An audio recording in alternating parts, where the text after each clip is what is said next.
All right. Okay, so I'll just go ahead and jump in if you're okay with that.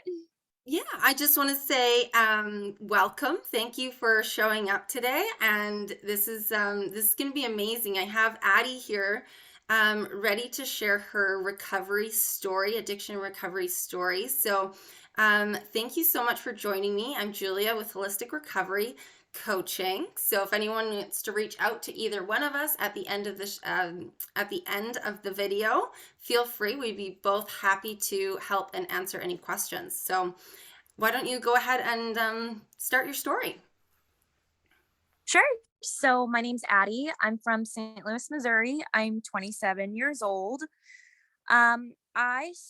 Had my first drink at 15 years old, but I like to say that my first drink didn't start at 15 years old. Growing up, my little brother died when I was 4, and he was 2 from cancer, which really kind of threw my family into a lot of dysfunction. So I grew up in a very dysfunctional family. Um, Growing up as a kid, I really didn't have a lot of friends. I was bullied a lot. When I was 10 years old, I was molested on school grounds. And when I went to tell a Yeah, teacher and sorry, I think sir. your speaker got covered. That's I'm so sorry. Okay. okay. Sorry. Like I said, growing up, I was in a very dysfunctional family. I was bullied a lot growing up. And kind of what I would say started a lot of the emotional turmoil was when I was 10 years old. I was molested on school grounds. I did go to my pastor and I said, "This is what happens." And he slut shames me. He said it was my fault for dressing like a whore. I was in a Catholic school uniform. I'm not sure how that makes me a whore, but it is what it is. My family didn't believe me when I told them, and I was suspended for a week. That really ramped up the bullying. It really, because now, in addition to just being bullied for things I couldn't control, like how I looked and how I sounded, I also had to deal with, "Oh, you're a slut now," at 10 years old. I remember walking into my Girl Scout meeting and hearing the adults calling me a slut and saying I acted like such a slut. And it really threw me into a lot of emotional turmoil. I started cutting to deal with the pain. And that was really what I would say was my first addictive behavior. My first addiction, I would say, is the cutting and the burning and just the self harm. I would do anything to try to release that emotion. In my mind, I thought that by causing myself physical pain, I was releasing the emotional pain, which of course was not accurate whatsoever. At 15 years old, I was given my first drink, and it started where it was a mixture of vodka and apple juice, which is a terrible, terrible drink. You should never drink vodka and apple juice. It tastes awful. And I knew that there was something different about the way that I drank compared to my friends. Because when I started drinking, I could not stop. And when I was told, "We can't drink anymore, my dad'll find out, he'll cut off my access to the vodka," I was pissed. I was like, "What do you mean we can't get more drunk? Like, I'm not even feeling hardly anything right now." And it scared me. And I didn't drink like that for a really long time. I don't think I drank like that again in high school. Um, Instead, I started smoking a lot of weed. And I'm not going to say that weed is a gateway drug because I don't think that it is. I think that it can be used as a really helpful medication for some people. Um, but I was definitely a major pothead in high school. And then, really when I turned 17, I was I had to get my wisdom teeth removed. And for it was 2012, um, and I was given Oxycontin. And from the moment I was given an Oxycontin, it felt like the whole world made sense. If that makes any sense at all to people. Um, it felt like all the chaos in my mind was just quiet, and I felt at peace for the first time in 17 years. I felt like I had found the meaning of life, and Oxycontin was the meaning of my life. Um, Being 17 and being very naive, I didn't know how to get more Oxycontin, and when my prescription ran out, I I didn't know what to do. I was lost, and I just desperately wanted that feeling back. But I was really scared of what my parents would say. I was really scared of what my friends would say, and so I didn't pursue it any farther. About 6 months later, um,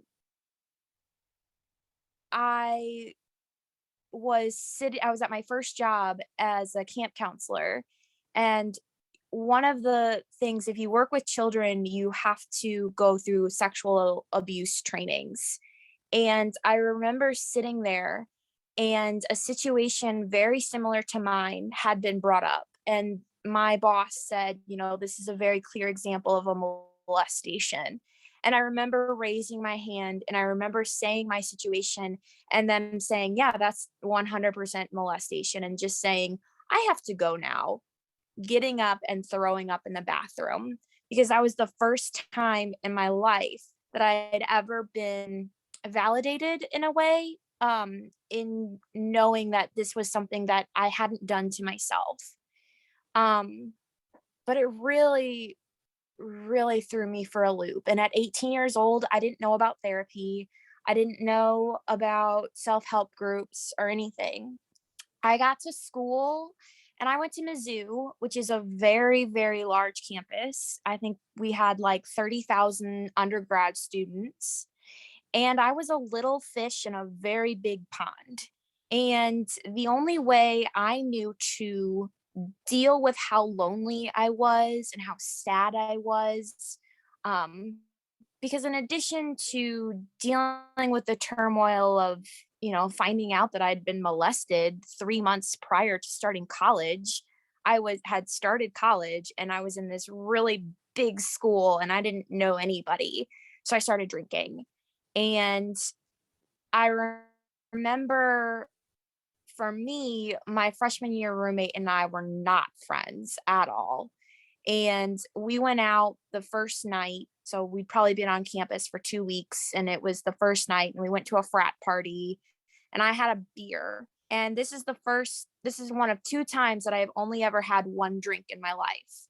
I remember drinking this beer and feeling buzzy and just feeling the same feelings I felt when I had that oxy 6 months prior, just feeling like the world was right. I was funnier, I was cuter, I was more confident, I was more social. I was feeling myself. And my friends that I was with were like, "You're so drunk right now. Oh my God, you're ridiculous. Like you're like falling over yourself." I wasn't. I was just clumsy. And my thought process was, "Oh, you think this is drunk? I'll show you what it means to be drunk." And the next night I went out and I got blacked out for the first time. And that was a pattern I would continue to repeat until October of 2013, which is when I tore my ACL and my meniscus, pretending to be Batman. Um, in December of 2013, I had to have major surgery on my knee, and I was given Oxycontin for the second time. And that was really the beginning of the end for me, because I was already dealing with definite alcohol use or alcohol abuse, syndrome, or alcohol abuse disorder, I think is what it's actually called. I was definitely already an alcoholic prior to tearing my ACL and my meniscus, and then adding the pain pills on top of it, it was it was hell. And I tried to be functional, but I really was not functional whatsoever. And finally in 2015, spring 2015, I was 20 years old and I realized that I was going to fail out of Mizzou. Um, and for me, academics was everything. I very much prided myself on academics. I always felt like I was the smartest person in the room, and I felt like no one could ever take this away from me. And then here I am at 20 years old. I'm failing out of all of my classes. I can't get out of bed. Um, I'm not eating anything. I was starving myself so that I could drink more and get more fucked up. That was really all I had. And I decided that I'd had enough. I was going to kill myself. So I started drinking at 3 o'clock when I'd gotten off classes, and just kept getting more and more and more and more alcohol. And I remember going back to my sorority house, and I remember closing myself in my room and continuing to drink, and finally, just looking at my bottle of pills thinking, do I have the courage to take them? Am I really going to make this decision? And just feeling so at a loss of what to do that I called suicide hotline. And in calling suicide hotline, I was doing it because I wanted to hear someone's voice for before I decided to take off my pills. I just wanted to hear someone say, I don't know if I was looking for someone to stop me or if I was looking for someone to say it was okay, that it was okay to let go. I really don't know what my mindset was at that point. But I do know that the suicide hotline person convinced me to take my pills and give them to my sorority sisters in my sorority house in my little suite. Um, and while they did take my medication from me, they did not call for help. They didn't call 911, they didn't call my mom, they didn't call my big sister, they didn't call the house mom, they didn't call the risk management person. They took me to McDonald's. And I think that's something that's very important, in that as college students, we're not in America, we're not taught how to deal with someone in a mental health crisis like that. We're not taught how to deal with someone who's an addict. We're not taught how to deal with someone who's an alcoholic. We're not even taught basic safety things like backpacking someone or CPR or giving CPR or how to Narcan someone. No one is taught these things. And it's something that's very prevalent in all universities and all colleges. I mean, I don't know a single person at my school that didn't get very drunk at least one night in their college career. I don't know a single person who didn't. Um, that being said, I also understand that we were all 19, 20 years old, and you don't know what to do in that situation. Um, but in 2015, I ended up going home and leaving at the end of the school year, and I had no friends. Everyone had abandoned me. They said that I had tried to commit suicide for attention, and they were just sick of me. They were done with my shit because I was a shit human being. I would puke everywhere and not clean it up for days or until they yelled at me to clean it up. I was your typical addict and alcoholic. Did I deserve to have everyone abandon me and bully me for like 3 years after that? No, but I also understand where their frustration was coming from and why they felt like, why can't this person get her shit together? So here I am at 2015, back living with my parents, who again, I'm just want to say it was a very dysfunctional relationship with my family. I'm suicidal and I'm an alcoholic and an addict. And the only way I knew how to deal with my suicidal feelings was to drink more and to do more drugs. Um, and it's hard. It's really hard as a young adult to find people when you're just working all the time. Like, it's really hard to go from a school environment where you have classes with people and you see them every day to going to a work environment where you have to be professional with people instead of trying to make friends with people. And it was really hard for me. And so I started working for Nordstrom at 20. And for a while, I was a functional addict, meaning I drank when knew I wouldn't have an early shift. Um, but again, my drinking and my drug use was out of control. It was not normal. I could not have only one drink. I had to have multiple drinks. I had to keep drinking until I blacked out or until I threw up. In I would say probably about 6 to 7 months of working at Nordstrom, I finally started drinking. I started drinking at work because in my mind, I thought this isn't a real job. This is retail. Like, who cares if I'm drunk? And in any case, I have to be drunk in order to deal with these customers, or I have to be drunk in order to deal with these coworkers because they are just driving me crazy. I remember, and this was the first time someone had ever really pulled me aside and said, "I think you have a real problem." I had gotten very drunk at on my lunch break at work, and I was drinking tequila. I was drinking margaritas. And I remember coming back from work or coming back to, my job, and I had a customer come up to me and was asking me questions. And, I settled the transaction and everything like that. And then as she was turning her way, I, being drunk, said something stupid like, "I can't fucking believe she couldn't understand that," or something. And she, of course, got was furious because it wasn't professional whatsoever. Like, you don't do that. And she complained to my boss, and my boss pulled me in with HR and said, "We think you have a drinking problem. Are you drunk at work? We think you might need to go to Alcoholics Anonymous."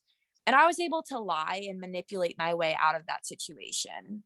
I simply said that I was talking about drinking after work. Of course I wasn't drunk. And, the thing was I hate using the term functioning addict because I truly don't feel like there's any such thing as a functioning addict or a functioning alcoholic. But I was functional enough to where I was still kicking butt and selling a ton of merchandise at work. So combined with the simply because I made too much money for the company, they didn't pursue it any further.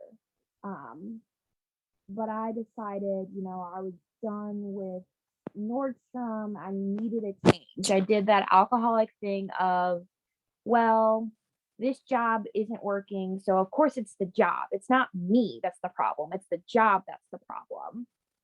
And I left to go back to school.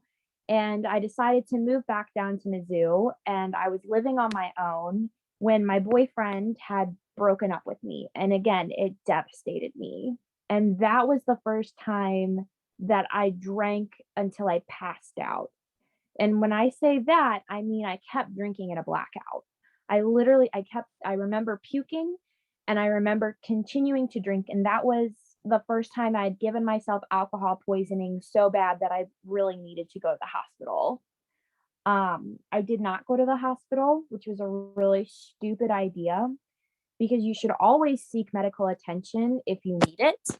Um, Instead, I just drove home to St. Louis from Columbia, which is about a 2.5 hour car ride. And I remember pulling over every 30 minutes to just puke my guts out. Um, I started working as a preschool teacher. So I was about 22, 23 at this point. This would be 2017. In 2017, I met a man who was a drug dealer and an abuser, and that's really where my drug and alcohol abuse really ramped up, even more from where I was already at. Um, as this relationship progressed, he became more and more abusive and in all kinds of ways, physical, emotional, sexually. He would rape me on a daily basis. And it was incredibly difficult to pretend like nothing was wrong. And,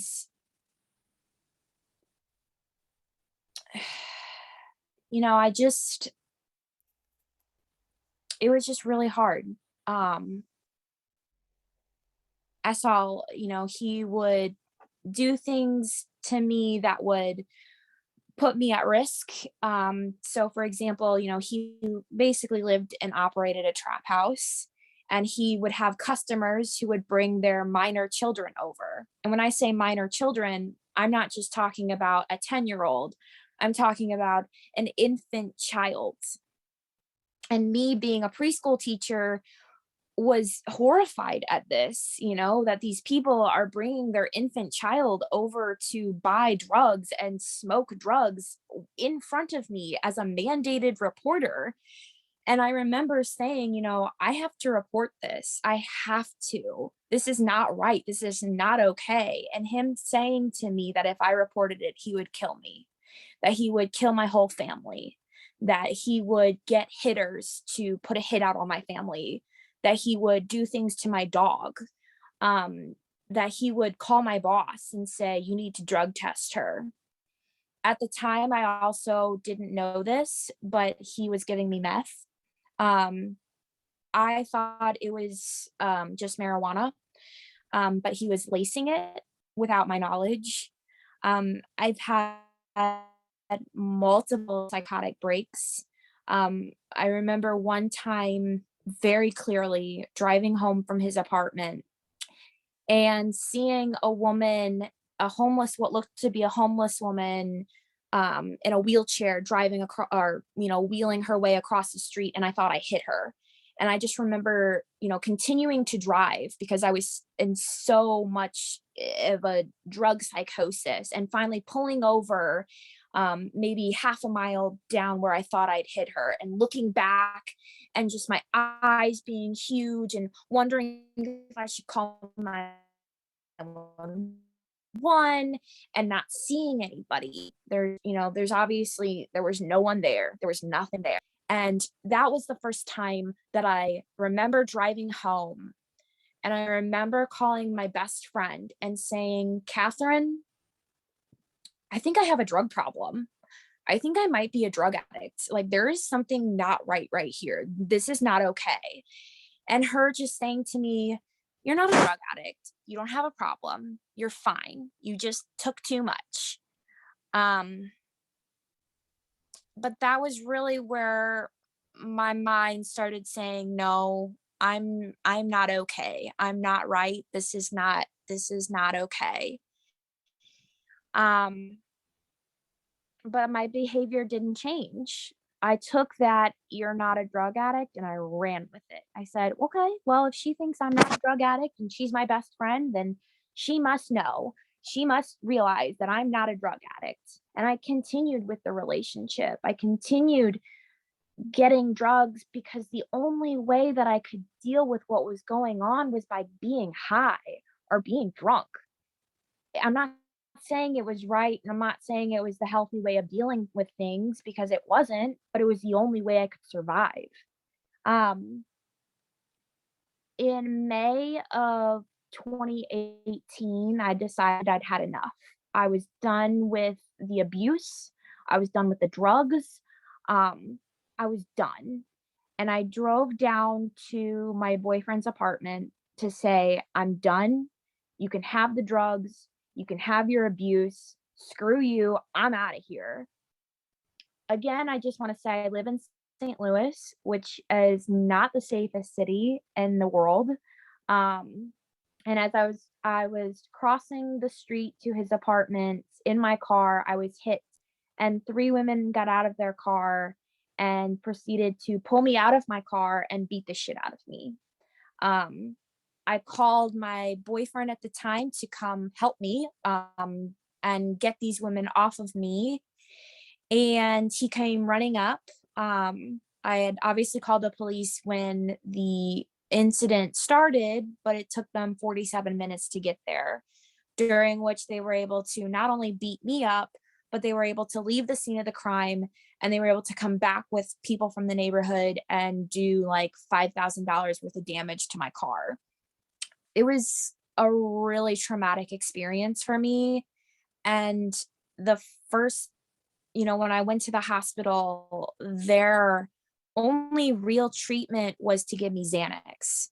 And I'd had some Xanax before, but upon this traumatic event, I was given a prescription by 2 different doctors. Um, and that's where my Xanax really kicked off. The Xanax abuse really kicked off, and I would at the time I would do anything. I would do any downer. I was never into uppers, except of course the meth that I was being given without my consent or knowledge. Um, it took me a really long time to realize that the relationship wasn't healthy, because when he rescued me, I thought, I need to rescue this person. I need to save this person.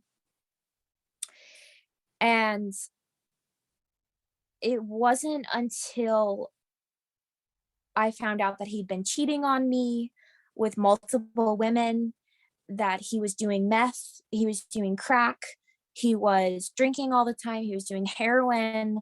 Um, and yet I still kept going back. I still kept buying drugs from him. I don't know why. Maybe because he was the only dealer. I don't know.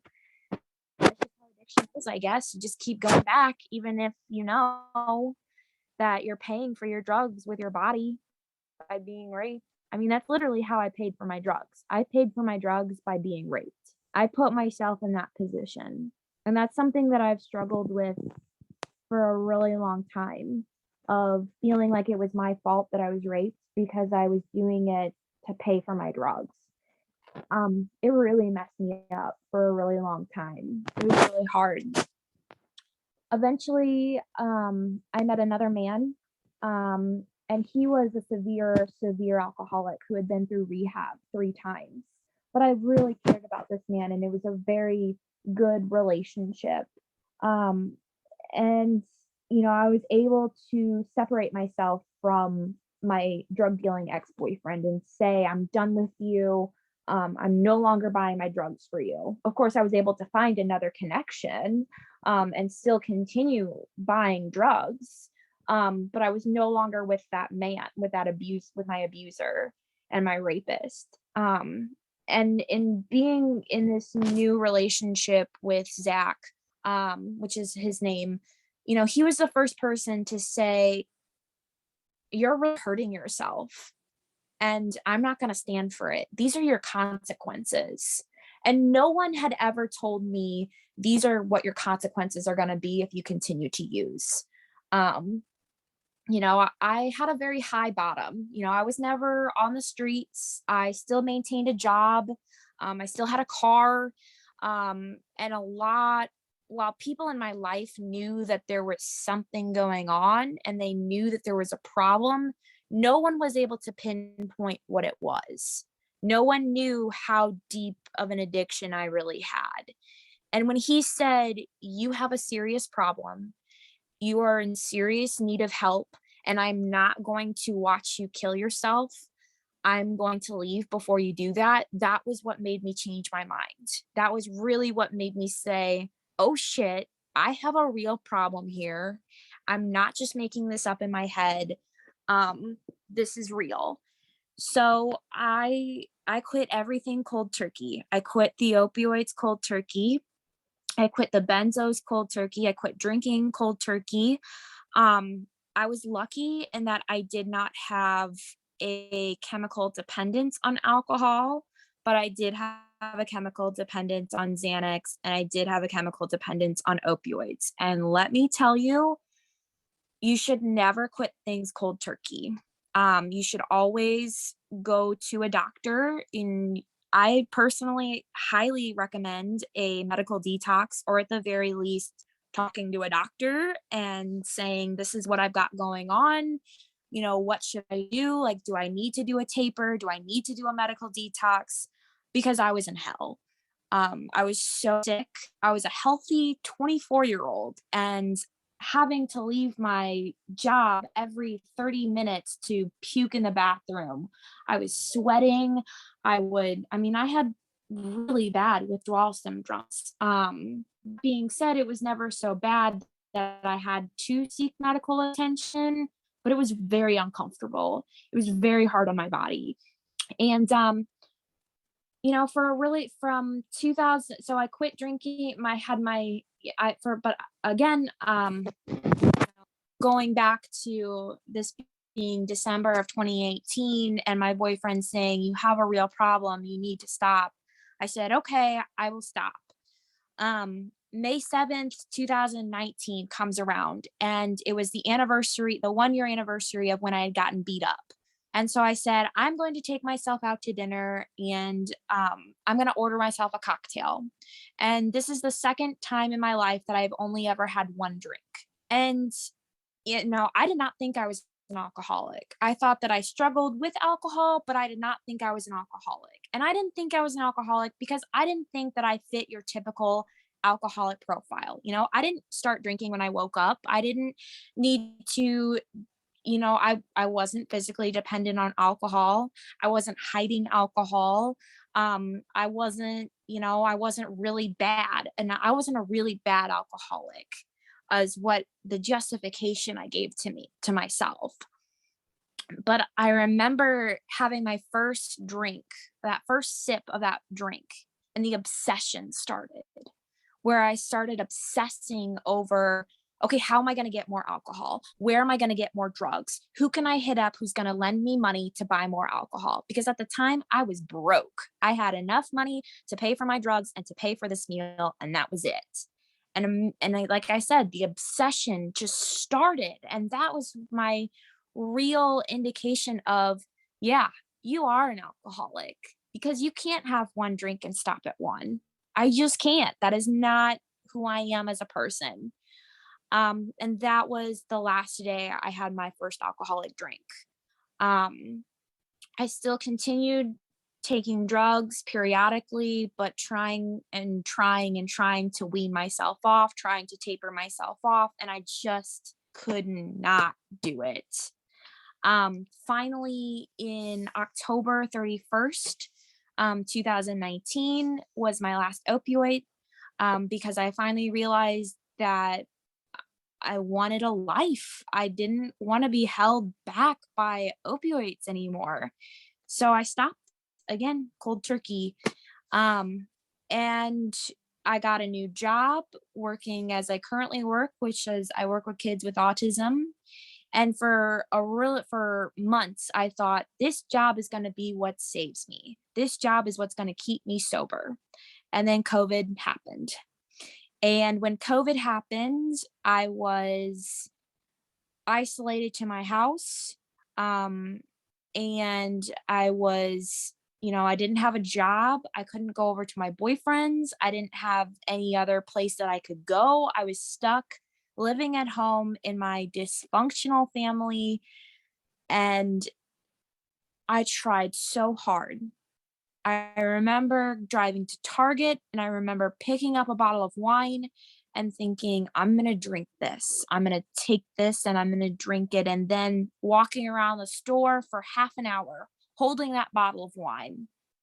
I'd go back, I'd put it back, I'd return, I'd pick it back up again, I'd put it back. I mean, it was just miserable. And I decided I'm not going to deal with the alcohol. I'm not doing that to myself. I've been sober for a year. I'm not going to do that to myself. So instead, what I did was I picked up the Xanax, and I just could not put it down until June 11th, 2020. At that point, I knew I needed real help. I didn't want to go to rehab. I'd had a really negative experience when I tried calling for rehab in 2018. When I tried calling, they said to me, you're going to need a 30 to 60-day program, which, I understand why they would say that because I did, but it wasn't feasible for me. I couldn't do it. I couldn't go a month without income. I couldn't tell my job. I worked at a very small independent local preschool that was right next to City Hall. And a lot of cops, a lot of detectives sent their kids to my school. And my main concern was if I go to rehab, they're gonna find out. Those detectives are gonna find out and I'm gonna get arrested. And not only am I gonna lose my job, I'm gonna have to deal with the legal consequences of what I've done too. And it was enough for me to just say, I'm going to do this cold turkey. Again, like I said, I do not advise anyone to do this cold turkey because it was hell. Um, and so I decided to go to AA and start going to NA. And for a long time, it helped. AA did help me. It helped me feel not so alone. And it helped me feel like, you know, I'm not the only one dealing with this. I'm not the only one going through this. But over time, I started realizing that AA in my city was not for me. I struggled a lot with the social anxiety part of it. I had a really hard time making connections with people. I remember I would call women in the program and I would have a great, 3-hour conversation with them. But then when I would try saying, "Hey, do you wanna get coffee sometime? Do you wanna hang out sometime?" I would get ghosted or I wouldn't hear back from them. And this was women in my home group. And I felt so alone and so frustrated. And so I really just fell off of AA. And it also really didn't help me that I had a sponsor I just could not connect with. And again, I also understand that this was on me, that I should have set the boundaries with my sponsor, that I should have found a new sponsor that I could have related to more. But again, I just have not been able to connect with anyone in the AA community. I think a large part of it has to do with the spiritual aspect of it. I understand that it is a spiritual program and not a religious program, but in my meetings and in what I've experienced, it is a very Christian based program. That's just, the experiences that I have had. Um, and I just couldn't do it. I couldn't do it. And so I stopped going to AA and but I was still struggling. I was struggling so hard with cravings. I was struggling so hard with being 25, 26 years old. And even though I'd been sober since 24, I was still so pissed off that I couldn't drink. I looked at everywhere on social media. And again, this is post, or I guess not really post COVID, but this is during COVID and seeing all of these people being able to drink and being able to casually use whatever drug they could. And just thinking to myself, that's so goddamn unfair. It's unfair that they can do this and I can't. I really had to go through a grieving process. And I know that sounds kind of silly, but I had to grieve that life. I had to grieve the friends that I had to give up. I had to grieve the experiences. And yeah, a lot of those experiences were really negative, but something about me just misses the chaos. I miss the chaos of using. And I just remember I would be curled up on the floor sobbing for hours, um, because my cravings were so bad. And so eventually I talked to my doctor and I said, "This is what's going on. I don't know what to do, and I'm so scared that I'm going to pick up." And he told me about naltrexone. And I said, "Okay, what is naltrexone?" And he explained that it was a pill that is an opioid and alcohol blocker, and that by taking these pills, hopefully I could start cutting down on my cravings. And I said, "Okay, let's do it." So I started on the naltrexone pills. But unfortunately, I was seeing a regular psychiatrist, and my regular psychiatrist is not fully informed about how to deal with addiction. And so the prescription for my naltrexone pills was just not enough. I was simply not on enough naltrexone to really take the edge off the cravings. I was still really struggling. And so eventually I reached out to ARCA, which is Assisted Recovery Centers of America. It's essentially kind of an outpatient rehabilitation center in St. Louis. And I said, "This is what I've got going on. Please help me." And so after talking to an addiction counselor, they put me on Vivitrol, which is the injectable form of naltrexone. I get it every 3 weeks, and it has immensely cut down on the cravings. I mean, I don't have cravings anymore. And this is coming from someone who 6 months ago was literally curled up on the floor in a ball sobbing because how bad my cravings were. In addition to the Vivitrol injections, I am allowed to have 150 milligram pill a day of naltrexone in case I am having actively bad cravings again. But I've only had to have those pills maybe like 5 times again in 6 months, which is fantastic. And because of me being able to get rid of that physical cravings for my drug of choice, I'm able to really focus on the emotional part. So I was really able to get started with a therapist.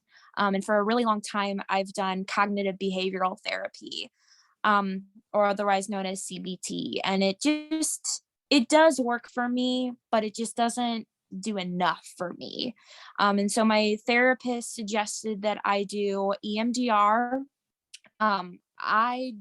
I'm not totally sure what it stands for. But basically, it has allowed me to look at traumatic situations from early childhood throughout my teenage years, throughout my young adulthood, and be able to look at the situation in a more objective way. So I was able to look at a situation where I felt like my parents had abandoned me as a child after the death of my brother. And I was able to frame it in a way where I was able to see that they did not abandon me as a child. They were simply overwhelmed and consumed with their own grief. And again, with my early childhood education background, I was able to see that, I was just a 4-year-old kid that had gone through a really traumatic event, and my family just shattered as a result of it. But I'm able to look at that event and not assign resentment or blame to my parents anymore, or blame or resentment for myself. I'm able to look at it again in a more objective way. And so for me, my recovery right now looks like getting those Vivitrol injections every 3 weeks.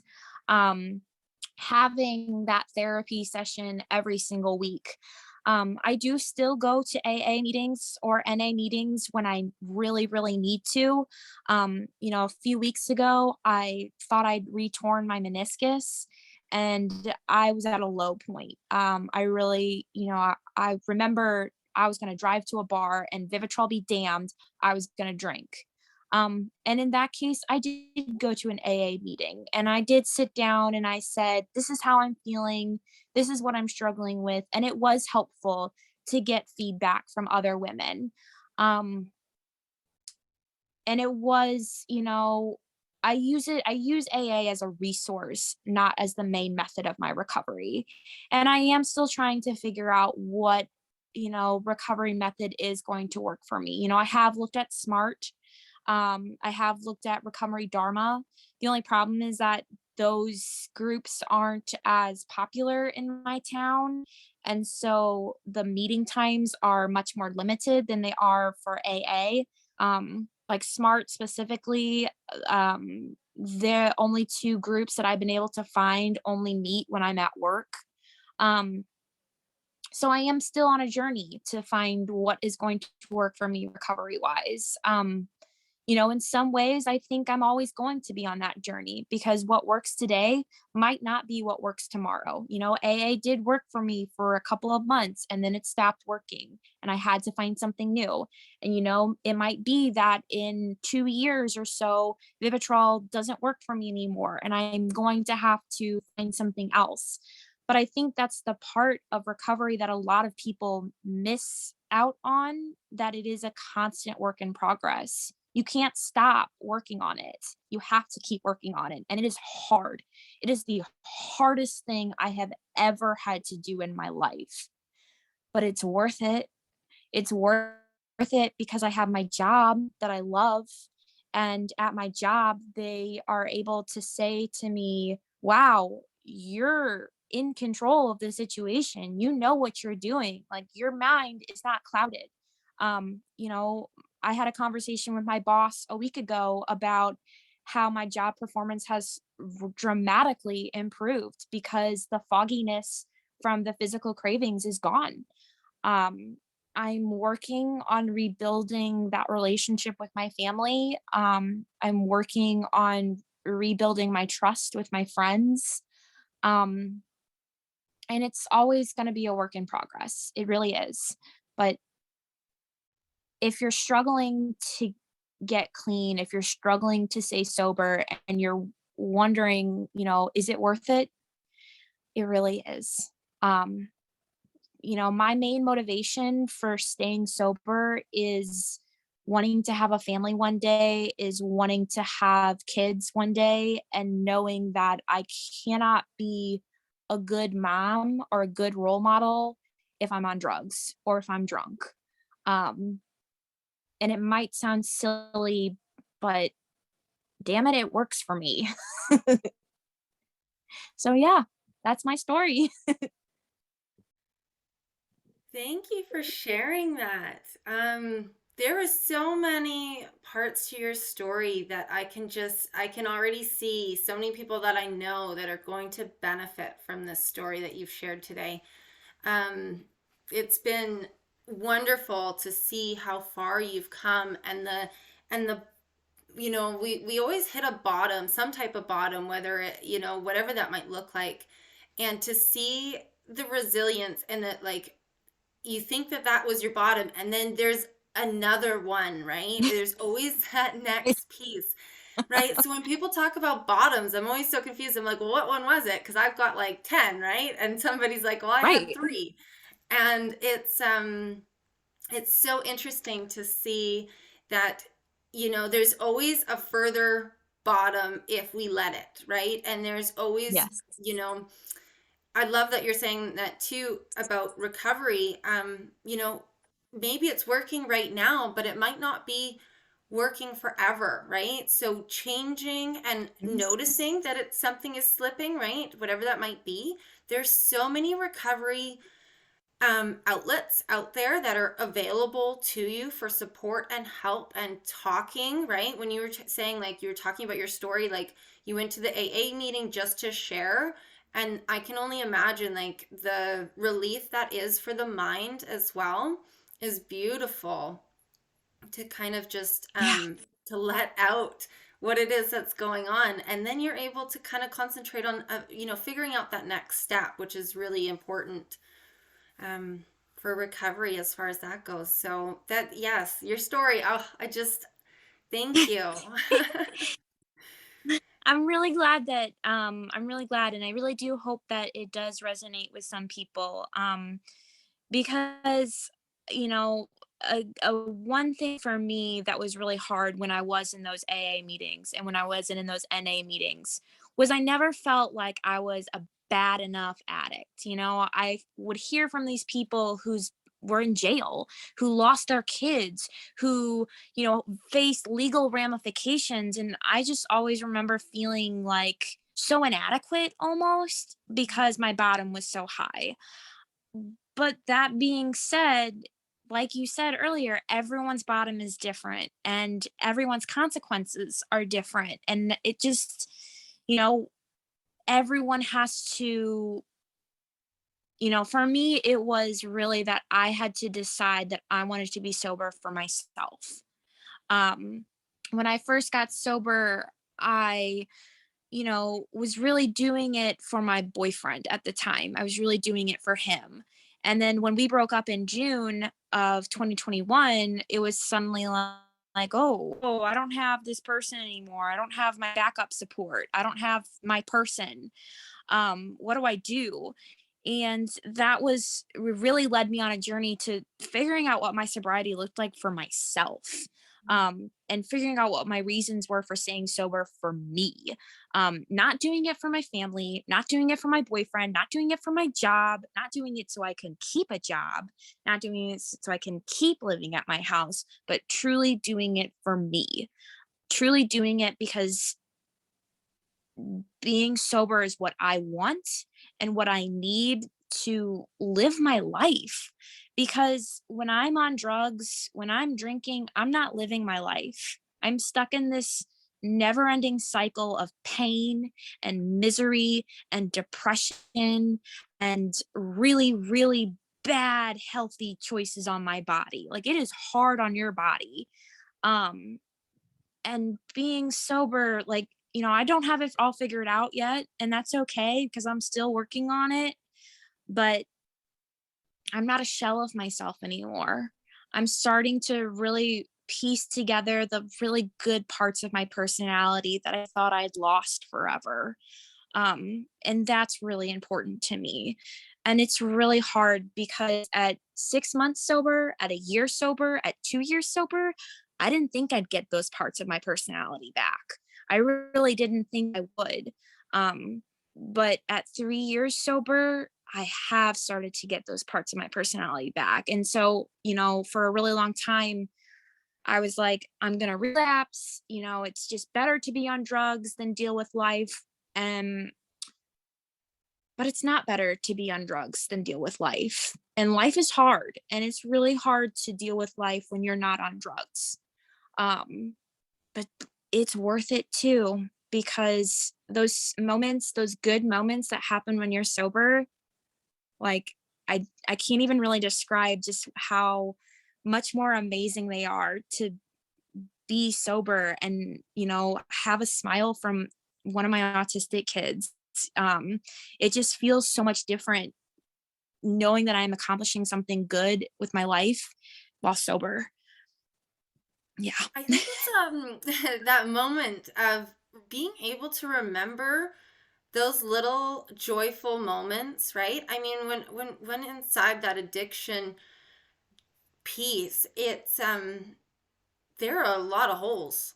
There are a Yeah. lot of holes in a story, right? I mean, there's, we talk about blackouts and we talk about that, and those can last like for quite some time. And sometimes you never really can ever fill in the pieces. They're actually gone forever. So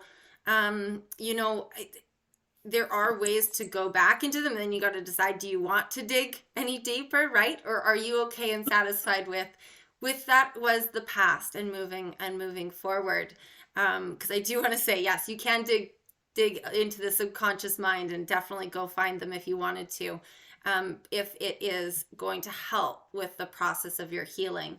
But I think that's really, really cool that you are able to be in this position now where, again, you're still looking for, more things that you can do to better your life. And one question I really was interested in asking, we talked about the social anxiety about going into, maybe different areas, different work or the meetings, that kind of thing. How have you been dealing with your emotional I call it a roller coaster kind of at the beginning stages. What does that kind of look like? How do you kind of do that? So for the emotional, so, you know, for who, man, I would Hmm. say the hardest part about getting sober for me was losing my community. By the time that I was ready to get sober, I was down to 2 friends.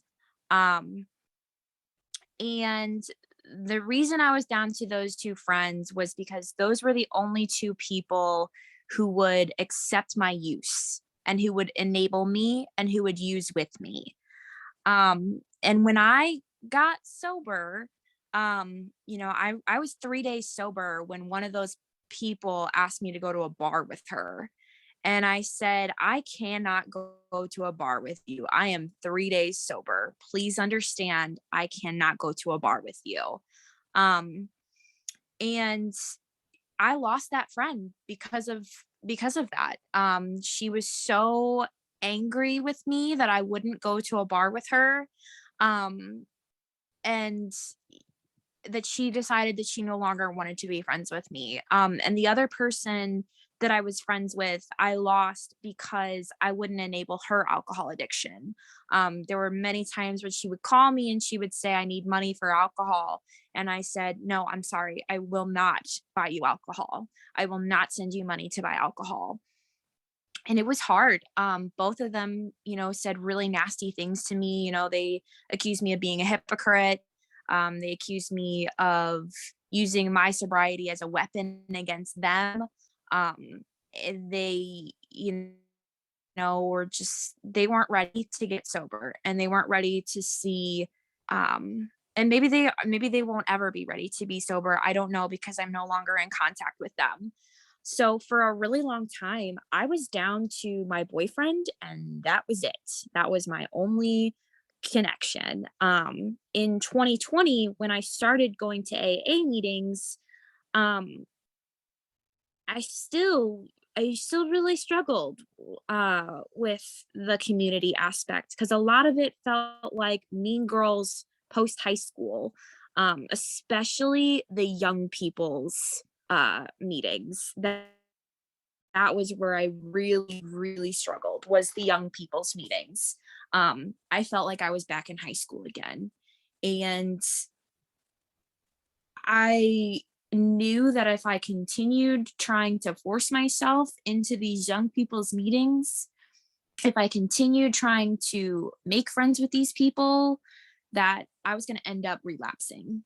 And so I really had to figure out like who is going to be my community, who's going to be my friends, who's going to stick by me.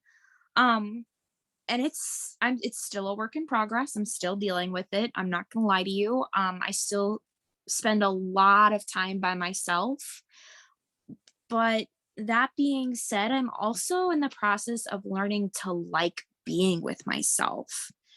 Part of the reason why I started using drugs and alcohol so much was because I didn't like who I was. I didn't like me. I didn't like me sober. And I dealt with my self-hatred by drinking and using drugs because I was a different person when I was drinking and when I was using drugs. And for a long time, I thought that person who was on drugs and was drinking was better than who I was sober. Um, but in as I've continued with my journey of sobriety, as I've added more sober 24 hours, I'm realizing that I actually do kind of like hanging out with myself. Um, and I think that's so with the social anxiety, I'm just really learning. I'm trying to figure out how to be okay with myself and how to develop my own self confidence. Because I think in developing my own self confidence, I think in learning to accept and love who I am as a person, that energy is going to be seen by other people, and other people are going to want to interact with me and want to be friends with me. Um, I'm still trying to figure out what activities to get involved with. It's really hard too because St. Louis is a really big drinking town. Um, and again, it's really hard to make friends as an adult. So with I guess my answer is that I'm still learning how to deal with the social anxiety aspect of it without drugs and alcohol. Um and just really learning to like who I am. I think after we're done the recording here, I'm going to give you some tips and talk you through a few different pieces that you can do for yourself and learning to love yourself. It is a process, absolutely. It does take time. Um, that was one of my biggest. I didn't ever feel like I got love from my parents when I grew up. I searched for that. I didn't know, and that's where I got into a ton of horrible relationships because I didn't know what it was that I was looking for. I just, you see it on a movie and you see it, you hear it, that kind of thing. And I kind of wanted that. So I thought I'm going to do anything I can to find it, right? And that was a really long, dark road for me. So we'll go into that another time. But I think a lot of people, when you switch over from being in active addiction and having people around you who, aren't necessarily friends at that point, right? Because now you're saying like you stopped using and you stopped drinking, and then the social side just goes kind of out the window. And I think that happens for a lot of people, and me included. I didn't really understand why. Like, I no longer had any friends anymore, right? And then I would try and put myself out there, and it was hard. It was really, I got hurt a lot, right? Like you're saying earlier in your story, you reached out to somebody to go grab a cup of coffee just to get some interaction, get some connection going on. And it's like, and then they just, I've gone to a coffee shop and waited for people and they never show, right? And it's Yeah. like, it hurts. And then you have to, and then it's like, well, do you do it again? Do you not, right? How do you take that in, right? Was it about you or was it about them, right? And so it can be very frustrating and very challenging to get through those beginning stages, and really finding a community and group of people that you can connect with. I know COVID kind of really hurt a lot of people, and me included. Um, Being at home, working from home, doing everything from home, and not being out in the community and not being accepted into different areas was really challenging. So I'm hoping to kind of gather a group of people, men and women or anyone in between, right? Who wishes to kind of get together. I know Zoom is beautiful because you can connect with people all around the world. And we really need this right now. It's one of Yeah. very important piece. And then we can share our stories with each other and talk about all these different things and connect in a different way. So it's something I'm working on, but Yeah. yeah, for sure.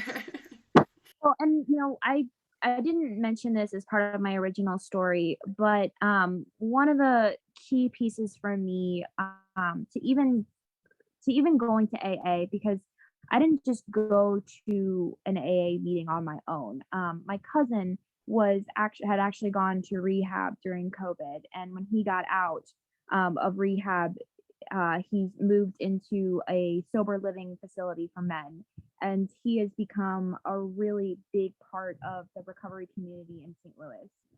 And he, of course, is a very big AA person. Um, so he was the person to first take me to my first AA meeting.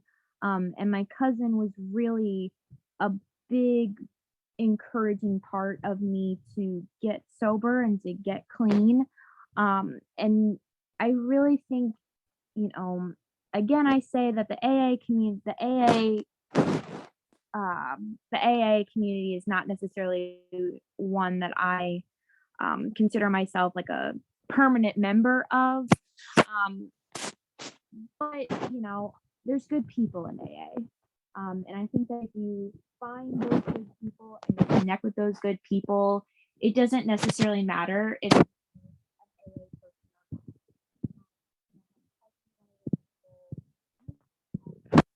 another good friend of mine that I met through AA is, another key part of, my sobriety. Just finding those people that I know I can rely on. And it has taken me 3 years. Again, it has taken me 3 years to find these people. Because it takes a long time to find your people. And I know I have felt so many times like just giving up and saying, I'm done. I'm going back to the alcohol. I'm going back to the drugs. At least that's familiar. It's Mm. familiar. And I know who I can rely on. I know who to quote unquote trust, who I can at least have a connection or a sense of community with when I'm using. But it's worth it. It's worth putting yourself out there. It's worth, you know, doing whatever it takes to find your people. Because when you find your people that are really there for you, that are really going to support you in your sobriety, that, I know that even if I don't talk to my cousin or even if I don't talk to my friend Annie for a week or 2 weeks, if I'm having a low moment, I know I can call either of those people and say, I need your help. I can't be by myself right now. I need you. They would be there for me in a heartbeat. They just would. Um, and I'm still, would I love to have more friends? Yes, I would love to have more friends. I Wouldn't we really all? do. I would love to have more friends. I would love to have, more community. But again, it's something I'm still working on. It's something that I'm still trying to overcome. I'm still trying to overcome that social anxiety. I'm still trying to realize that just because one person ghosted me doesn't mean they're all going to ghost me. And it's hard. It's really hard. It's the hardest thing to find yourself a new community when you're getting clean and when you're getting sober.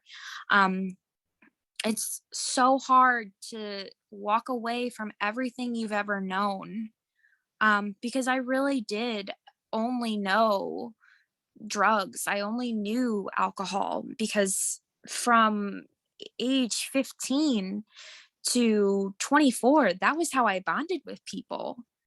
I really had to completely relearn my communication style. I had to completely relearn how to be a friend, like be a good friend.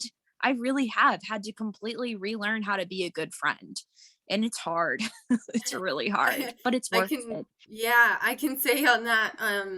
I didn't know how to communicate either, and so I used to be very extroverted, right, within the drinking and the drugs and everything, right, and I was fairly loud, right? One of those kind of people for the most part. And so when on the other side, when I went into recovery, I actually didn't realize how scared shitless I was to actually talk to somebody. To reach out to Yes. somebody is like it was so uncomfortable, so challenging. And I think actually this one time I was in a really dark place and just trying to my mental state of mind was just all over the board. And I remember I think I texted somebody and I had asked if they had some time to call me or something like that. It was somebody in the rooms. And I remember this. I was standing outside the Tim Hortons and I got up and I just puked everywhere because I was just so sick, mentally and emotionally so sick. And I couldn't believe that I sent that message. Then I tried to delete the message. Of course, it only deletes on my side and not their side. And then I went into this whole like panic moment. So there are so many steps along the way that you will go through and you will experience. Um, but all I can say is yes, it is completely worth it to get through this and keep pushing to that next step and keep going through the uncomfortable because it does get comfortable and then you're ready to take the next step forward into that next recovery piece. So thank you for sharing your beautiful story. Thank you. I really appreciated getting to talk to you. It's definitely kind of renewed my hope a little bit, and does kind of make me want to, try to reach out to people. And this has been a really good learning experience for me. It has really put me out of my comfort zone. And but in a really good way. Um, and it has kind of inspired me a little bit to be a little bit more proactive in getting involved in some way in some kind of recovery community, whether that's online, whether that's in St. Louis or somewhat, but it just really has kind of helped me too. It really has. This conversation has really helped me too, and I really appreciate that. All right. Well, thank you again. And if anyone wants to reach out to either one of us, feel free. I'm going to put it in the description of this post as well, so that if anyone wants to reach out, we'll put our contact information in there. We're always open to, communicating, chatting, talking about anything really. So thank you again. And then I think if I stop recording, it may or may not end our conversation, but I want to talk to you after about a Yeah, few things that you can do for the social anxiety part and a few other things. So hopefully definitely. don't go away. If you I do have to do some laundry and some like Okay, chores and stuff. So if you want to send me a Facebook message, I would yeah, love to get your advice. sure. Cool. Okay, Thank sounds good. you. Thank you. Bye-bye.